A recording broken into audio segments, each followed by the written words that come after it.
Welcome back. If you're just joining us, you're still on the POLITY between live from the nation's capital. Well, yesterday was a Human Rights Day, and it seeks to address critical issues such as discrimination and diversity, education, freedom. Let's talk about poverty, equality over the last decade. And well, the theme for this year, that's 2023, is freedom, equality, and justice for all. And that's not just that. There's more to talk about when it comes to freedom and human rights in Nigeria. Speaking about everyday people's agitations grow as towards the judiciary. Of course, we know they even got to a point where we had to have the highs and the judiciary slogan just because of what has been happening. And then how much they lag in the protection of human rights. Then jungle justice has become the order of the day. Is it to say that judiciary is not bold enough, or they do not have enough requirement to actually handle all of this? Now, joining me in the studio now to talk about all of these matters is, of course, not a new face. Is none other person than Samuel Ihienseken. Forgive my pronunciation of the name. Good afternoon. He's actually Samuel Ihienseken. Ihienseken, all right. Good afternoon, Samuel Ihienseken.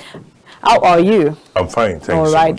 Now let's just get into it proper because we do not really have time. Let's talk about the Human Rights Day. What does this entail basically for this year? The Human Rights Day is actually recognized by the United Nations Charter. Okay. There's actually a Universal Declaration of Human Rights recognized by the UN Charter. There's also this African Charter on Human and People's Rights that has been domesticated in Nigeria as one of our laws. It's actually a day set down to recognize the advancement, promotion, and recognition of inalienable and inalienable rights of all humans all over Nigeria. It's a day set aside by both the UN and the world entirely, and it is celebrated to commemorate the advancement of human rights. However, in this part of the world, in Africa, we still have some problem with recognition of different human rights. And that is where we are today. Okay, now in getting to knowing more about the human rights, of course, we know that there are basic human rights that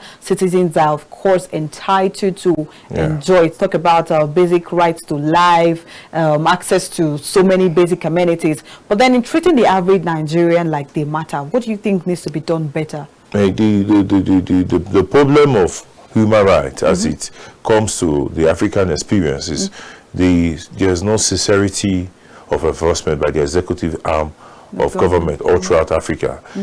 For me personally, I've practiced outside the climes of Nigeria, and I've been privileged to go to regional courts like the African Court of Justice and the ECOWAS Court severally. And so I can tell you the same basic problem we face in some proportions here.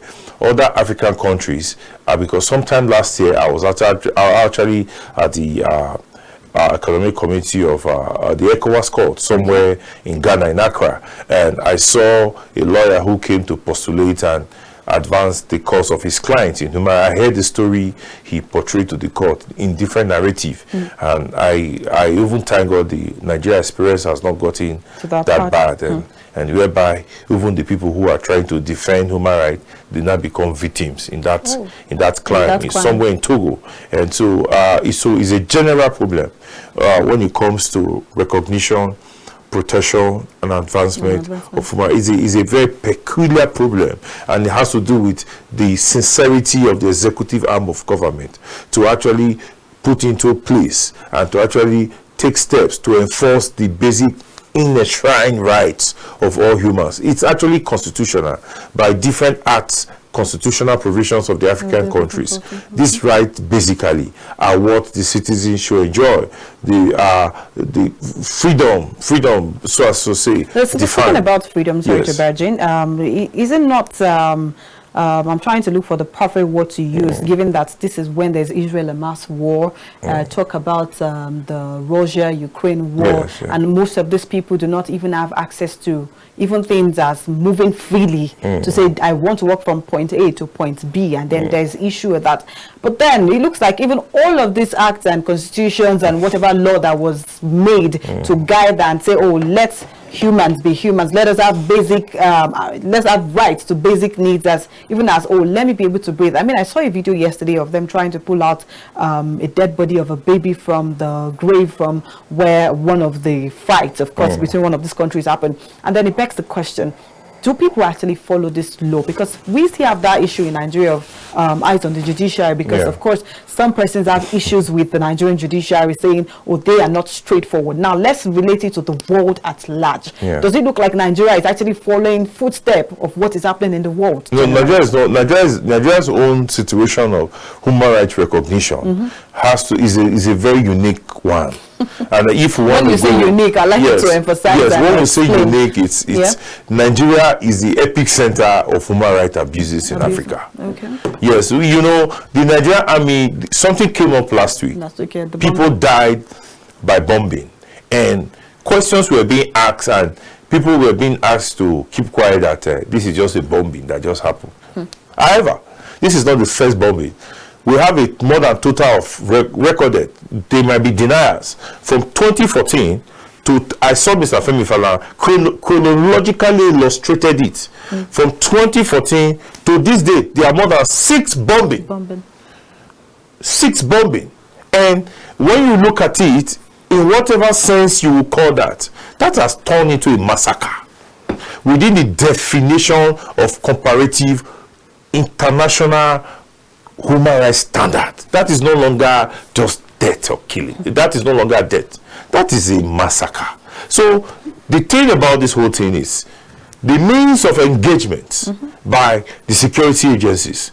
If the operations were actually, they have not reached international standard, the best international practices, please, they should modern their strategy to reach. They should take a clue. They should take courses on this aspect so that there is enforcement and the minimum standard to recognize the enshrined right of personalities. But you know, recognizing the enshrined right of humans is not enough. One has to be careful, because the Nigerian experience has to do mostly. I've been in this field for a very long time. At least I can celebrate more than a decade or 15 years or more than. I'm a active member of the Nigerian civil society, and I can tell you the greatest problem of the people who complain about human rights abuses has to come from security agencies. That is why I said the Nigerian situation is epic. But you know and the one other thing in all these things we are saying is that honestly, the aspect of it that has to do with the ability of our enforcement agencies, our executive in some aspect, they're actually trying. They don't turn a blind eye when they see clear violation of human rights. They don't. I'd like to take you back. Speaking about executive, for the past administration, there were cases of, let's just mention one, where the past first lady arrested a guy because he said something against the first lady. Isn't that violated? The thing about it is, the last administration is an abysmal low when it comes to the little enforcement of human rights, to the extent that they banned social media microblogging site, Twitter, where we had to take the federal government to court, and we succeeded, and it was the whole essence of suspending Twitter was invalidated and nullified. We heard stories where people were clamped down for criticizing the government.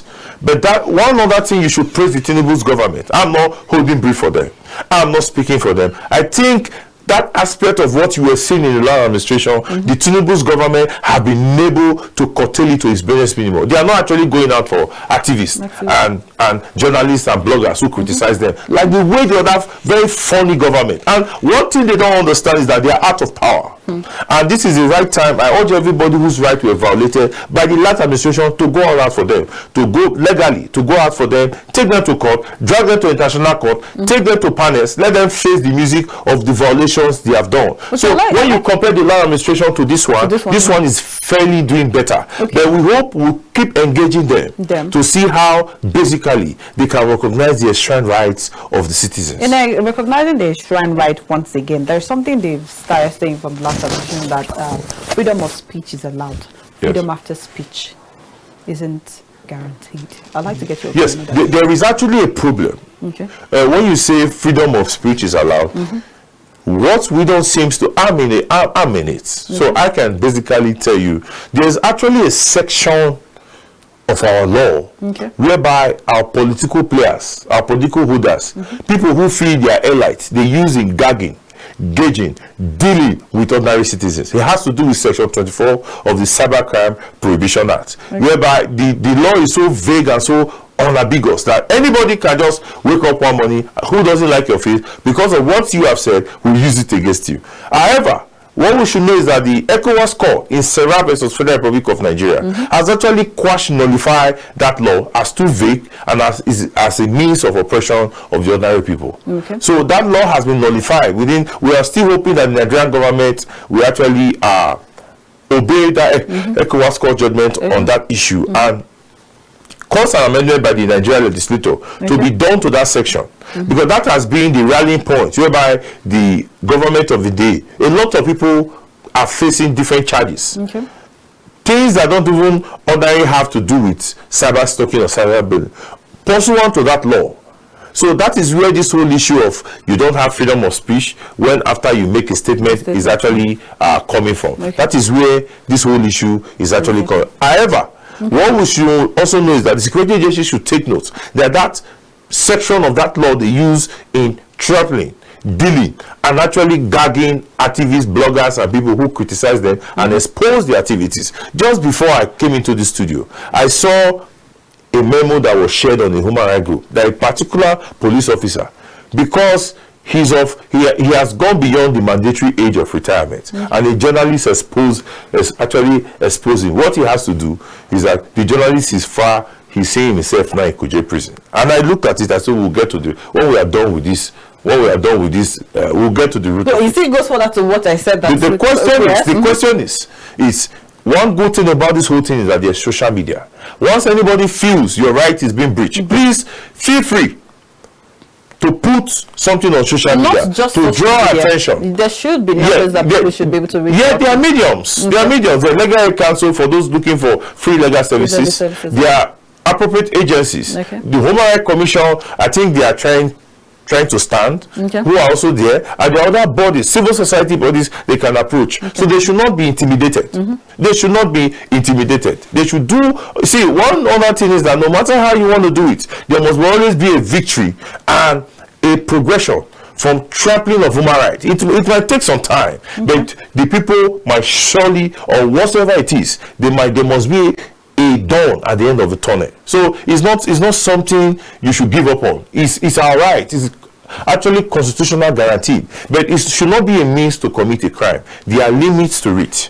There are actually limits to the enjoyment and curtailment of human rights. But however, these are admonition to our security agencies and the executive to do more than just trying to trample on citizens' rights. They should also understand that they are in power today, or they are in governmental service today. They will live where they are and come and sit in this same place I am tomorrow. And their own rights. I've seen situations whereby security agencies officers, we have to represent them in panels in court, and I remind them of the some of them have actually committed atrocity when they were in the service. They should also understand that tomorrow is so bright with meaning, and they might be on the same side where I'm sitting down. So it's something that calls for everybody's consideration. Human rights is not related to this person, to this person. It's everybody. It's the truth about this whole thing. In all essence, in everything I'm saying, the summary of it is that all of us must be human rights enforcers and must be activists. Okay, in all of us being human rights enforcers and activists, we would say there are some frontliners, correct? Yes. Okay, now speaking about the frontliners, that's the military, where of course they are to enforce that most of these things. The work of the military has been defined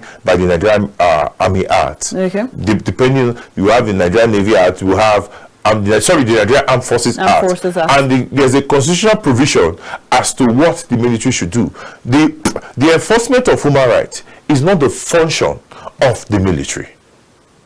Okay, but in all of this, what they should do is that they should observe the basic human rights of citizens. But in observing the basic human rights of the country or the constitution now. Yes. Let's take it back to Kaduna. Yes. And this is not the first, this is neither the second or the third. Yes. But then in protecting of lives and properties, you would agree with me that these are the people that have been pushed forward to protecting lives and properties. Yes. I mean, we see where you even see VIPs, so-called VIPs, yes, being guarded by most of this police and all of that. But when do we think we're going to see the end of these recent killings? Because I mean, some persons have said, oh, let's give them kudos for the fact that they came out to say, oh, yes, we are the ones that actually did this, which is actually wrong. But then in another case scenario, how many times do we keep seeing these mistakes repeat itself again and again? And how do we curb it? Are you trying to say we do not have people that are responsible enough or are diligent or know what to do enough not to take a drone towards people where there are civilians?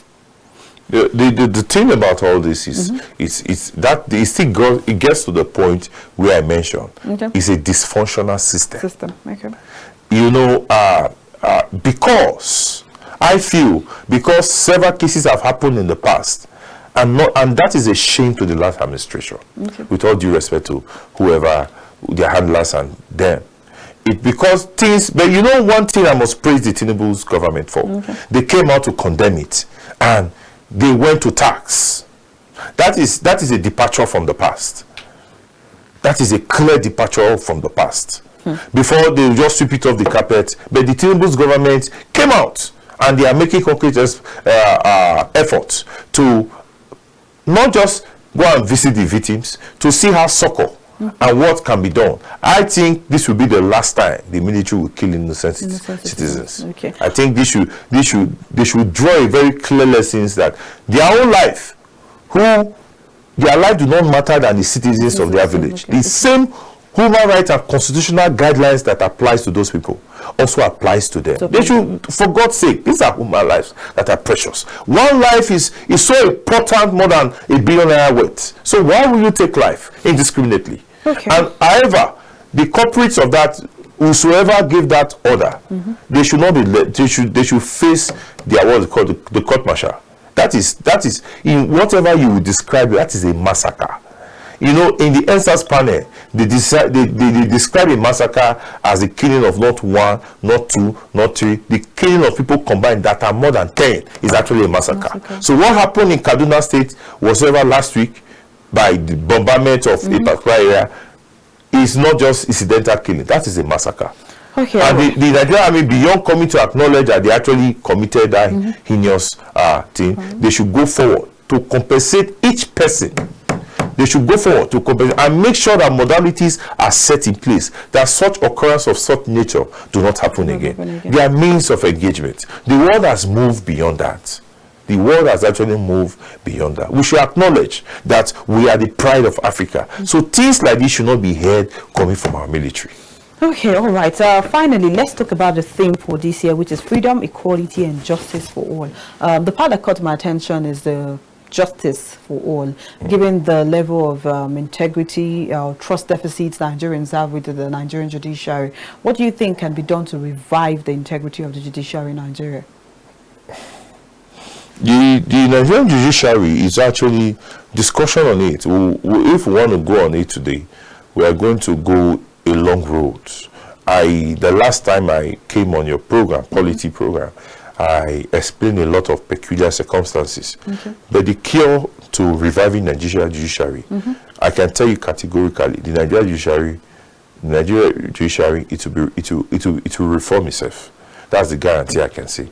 I don't want to go into some very key things. Yes, okay, I just said something, and that's a statement. It will definitely, one way or the other, reform itself. We don't need to discuss about it. But how do you mean by it will reform itself? Because of course you cannot put a butter bottle somewhere and expect that it will move itself. In parables. I don't want you to speak in parables. No, I want you to come straight. Yeah, I'm coming straight. Okay? In parables, when a goat is sick and the owner gives him a medicine, it gets well. But then the owner is still among them, because I was going to liken it to the thing is, sorry to broad badging. Yes. The military that bombed Kaduna, yes, they said they are going to, of course, investigate. And guess who is going to investigate? The same military. So if you are saying the Nigerian judiciary would reform itself, who is going to reform the judiciary? See, I've had several experiences. I know the Malawi experience. I know the Ghana experience. I can tell you categorically, the Nigerian judiciary in a very short time will be one of the best in Africa. But however, it will reform itself. I maintain my statement. Okay, all right. So you've heard that, our viewers at home. Thank you, Samuel, human rights lawyer, for joining us today on the program. This is what we wrap it up for this segment. After the break, we'll be joined by an online guest, of course, to analyze the PWDS and, of course, to find out on that. Stay with us. Don't touch the dial.